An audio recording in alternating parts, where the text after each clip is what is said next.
we want to get products that the user has added to cart using PHP.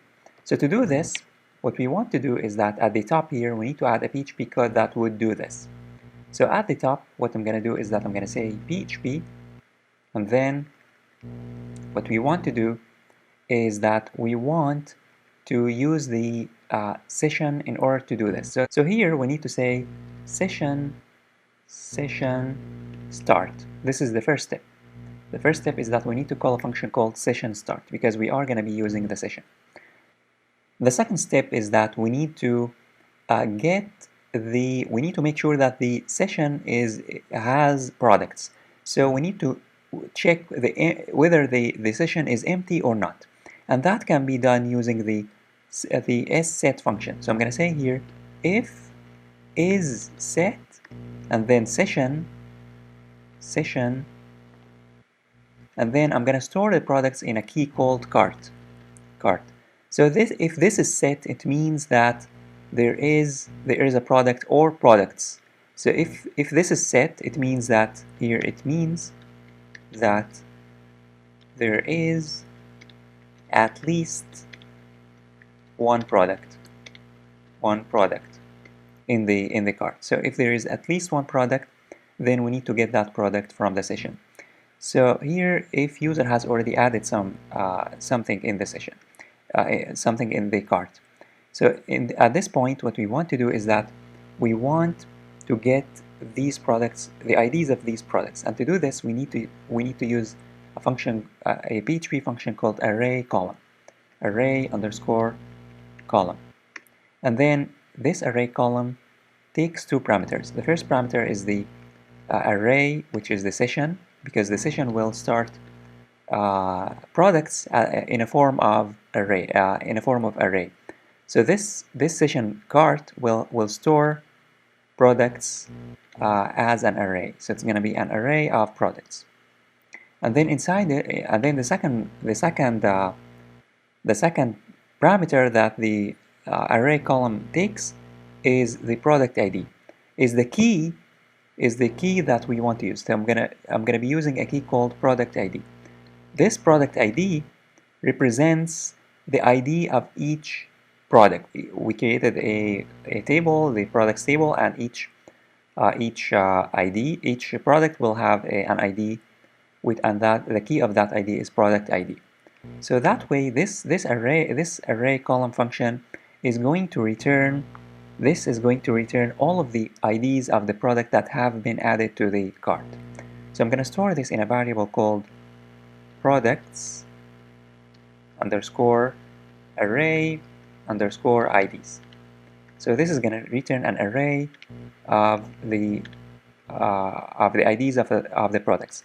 So for example, if the user added 3 products and each product has an ID, for example 55, 88, 90, this array column is going to return only these IDs. So why do we want these IDs? The reason why we want these IDs is because we want to use it in order to be able to check the which product has been added to the cart and which product has not been added to the cart. Because if user wants to add more products, we want to make sure that this product has not been added to the cart. So here we need to say if, and then we need to here use a function called in underscore array to check whether the product has been added to cart or not. So I'm going to negate this. I'm going to say if is not in the array, and then I'm going to pass 2 parameters. The first parameter is the post request, and then I'm going to say here product underscore ID, and then the second parameter is going to be the products array IDs. So let me explain. This if statement is going to check if product has already been added to cart or not. So if product has not been added to a cart here, I'm saying here exclamation. Exclamation means not. So if that product ID is not among the product's array IDs, is not among these IDs, then we need to add that product to cart. So here add product to cart. So here we need to add the product to cart. To add the product to cart, we need to get its ID first. So I'm going to say product underscore ID is going to be equal to is going to be equal to post product ID, product underscore ID. So this is going to get us the product ID. And then we need to add this to the session. But before that, we need to get everything from that product, the information of that product, such as the product name, the product price, the product image. So I'm gonna here say product array. I'm gonna say product array is gonna be equal to an array, and this array will have the following key value pairs. First, it's going to have the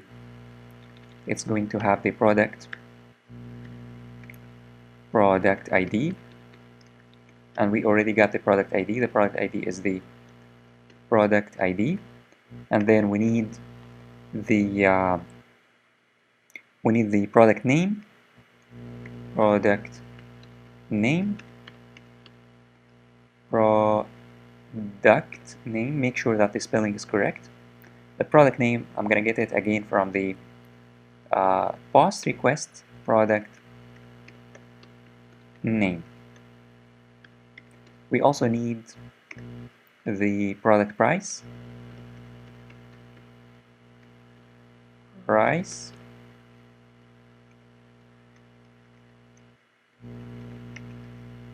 product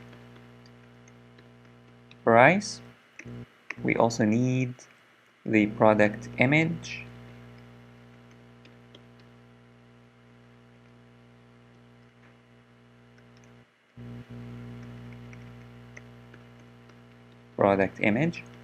We also need the product special offer,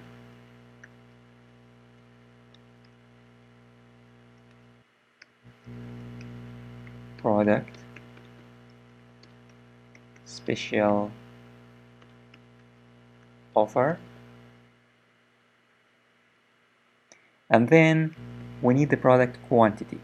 So the product quantity is always going to be 1 whenever a user adds a product to cart. We need to add only one item of that product. Product quantity is going to always be 1, and then the user can update this, increase this or decrease this, or remove the product from the cart. So we can say here product quantity, or we can simply say 0. Initially it can be 0, so it's up to you to do this or this. Let's get it from the post, and then we can initialize this from the post. We can initialize this in the post request 0. We can say 0. So I'm going to say product quantity, and that's it. Now the last step is that we need to add this product array, this product, which is a single array, into the big array, which is the session. To do this, we need to say session cart, and then we need to use the product ID, because we want to store it in a unique ID, which is the product ID. So we need here to say product ID, because we want to store each product we need to kind of pair or connect each product with, or associate each product with a unique ID, which is the product ID. So here I'm going to say is equal to product array, product array. So let me explain this one more time. Here, if the product has not been added to the cart, then we get that product from the post request, and then we add it to the session, and the session will have this structure. The session is an array, and inside it we will have key value pairs, where each key represents the product ID. For example, 3 or 4, let's say 4, and the value is the product itself, which is the product information, and it's also an array, so it's going to be an array like this. And then whenever we add a new product, we associate it with its ID. So for example, we say 55, the second product, and then we associate that ID with the product itself. And then we have the session, which represents the big array. So this is the session. Pretty simple. And then we say else. We need to say else here, else in case the product has already been added to cart. We just need to say echo, and then we need to say here we need to echo script, JavaScript. We need to say script, and then script, and we just need to say here alert, and then product was already added to cart. Here product, let's use here double quotes, and here double quotes, and here I'm going to say product has already been added to cart. Pretty simple.